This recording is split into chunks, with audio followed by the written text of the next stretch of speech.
दाहोद जिला के सिगवड़ की तोरनी प्राथमिक स्कूल, जहां से ये बड़ी खबर सामने आई है।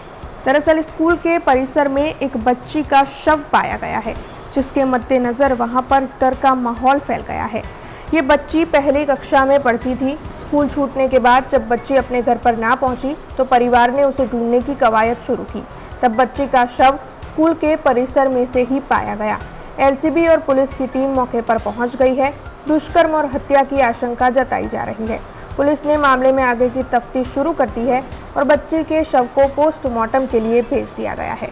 सवारे 10 वागे स्कूल में मासीतोणी प्राथमिक शाला में मोकलेल हतो। ते सांजे 5:30 वाग्या सुधी घरे न पहोंचवा अमे एनी शोधखोळ करता ते प्राथमिक शाळानी अंदर ताळा लागेला हता। तो तेम छतां अमे गेटनी अंदर कूदको लगावी प्रवेश कर्यो અને અંદર તપાસ કરવાથી અમને ઓરડાની જે વર્ગખંડ હતો એની પાછળથી કોર્ટની અંદર ગંભીર હાલતમાં પડેલ મળેલ છે। તે અમે બાઇક ઉપર લઈને ગંધીકપુર પીએસસી ઉપર દાખલ થયા। ત્યાંથી રિપોર્ટ ન મળવાથી ત્યાંથી અમને એમ્બ્યુલન્સ દ્વારા લીમખેડા નીલ જનરલ હોસ્પિટલમાં ખસેડવામાં આવી। ત્યાંથી અમે હાલમાં અહીંયા લીમખેડા સિવિલમાં ઉપસ્થિત છીએ।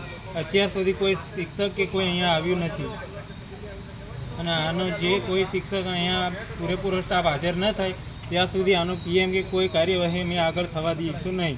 અહીંયા નીલ જનરલ હોસ્પિટલમાં અમને કીધું કે બાળક એક્સપાયર્ડ થઈ ગયેલ છે। અહીંયા તો આનો હવે કંઈ થાય નહીં એવું કીધું। અને તમારે પીએમ કરાવવો હોય, કેસ કરવો હોય તો હવે તમે જે કંઈ કાર્યવાહી કરવી હોય કાયદેસર એ કરી શકો છો। हमसे जुड़े रहने के लिए हमारे YouTube चैनल को सब्सक्राइब करें और नई वीडियो की नोटिफिकेशन के लिए बेल आइकॉन को दबाएं।